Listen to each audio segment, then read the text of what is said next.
Contrarian and the independent journalist Jim Acosta. Jim, you know, one of the things about this tariff thing and upsetting all of our trading partners, I'm going to talk about this tomorrow, but this whole issue of Canada and others thinking about not continuing with the F-35 project.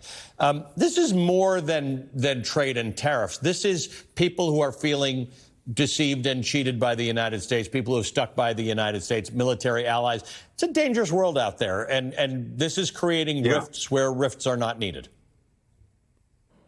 No, absolutely, Ali. I mean, I think this is a very dangerous moment for the country. The president of the United States is alienating our oldest, most loyal allies, people like Canada, people like the folks over in Western Europe.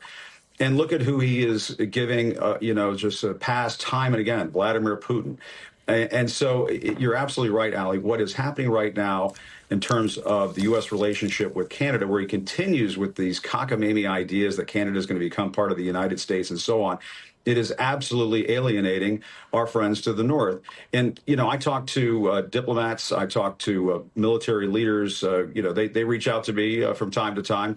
And I was just speaking with a retired general who was overseas in Western Europe just this past week. And he told me that our allies over there in Western Europe are absolutely freaked out by the way Trump has been throwing his weight around the world. And it's not only his foreign policy, it's not only his dealings with Vladimir Putin, it is this tariff policy. And it's the reason why you have the taco trade that is so popular down on Wall Street, because it's basically the only thing that makes sense right now. It's the only way you can make sense of this upside down world that Donald Trump has thrust us into. Even when Elon Musk is standing there in the Oval Office and he's departing the administration, you know, I was talking to a Trump advisor the other day who said that Elon Musk had a sell-by date, but he was not a head of cabbage, Ali.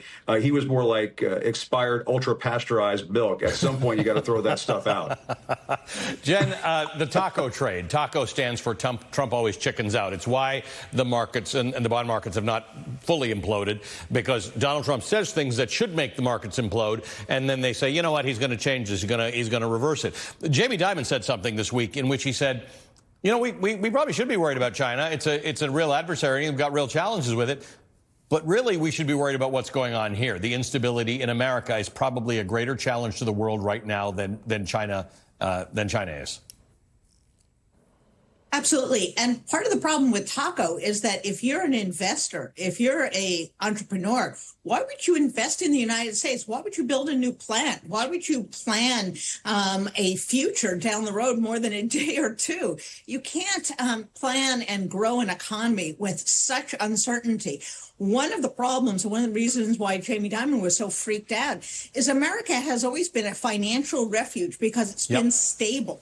People want to park their money here. And if they don't, if they want to sell out on bonds, on the market, suddenly we're going to have a real debt crisis. Debt is going to become more expensive.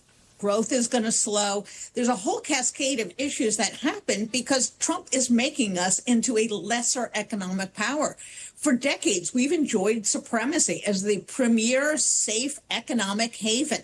We're the generation of industry, with generation of science and economic technological breakthroughs. He's savaging that by going after grants to colleges, which do research. So in every way, he is weakening and undercutting the United States. And we're beginning to see the ramifications. These students who are being thrown out, foreign professors, they're going to go elsewhere. Research dollars will go overseas.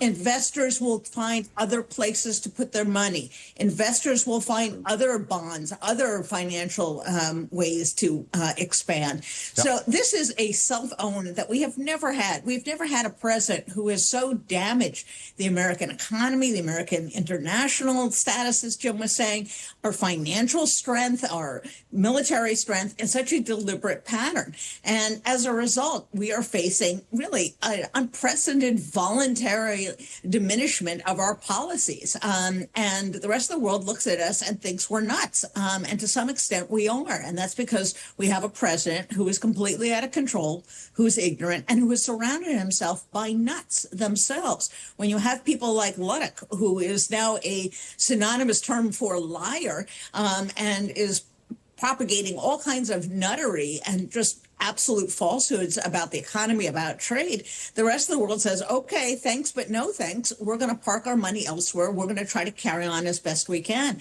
And, I just came back from Western Europe. It's a good thing, frankly, that we have allies that we do, because you see in Germany, you see in the UK, you see in France that there are responsible pro-democracy leaders who are trying their best to hold down the fort vis-a-vis Russia and Ukraine, who are trying to work out some kind of trade arrangement. And then, of course, you have Canada, who just had the King of England there to defend the autonomy of Canada. That's the kind of mixed-up world we're in, where it's now Prince Charles against the United States. I mean, this is really an upside-down And the English world. monarch is on the right side of the equation, unlike at the founding of this country. Exactly.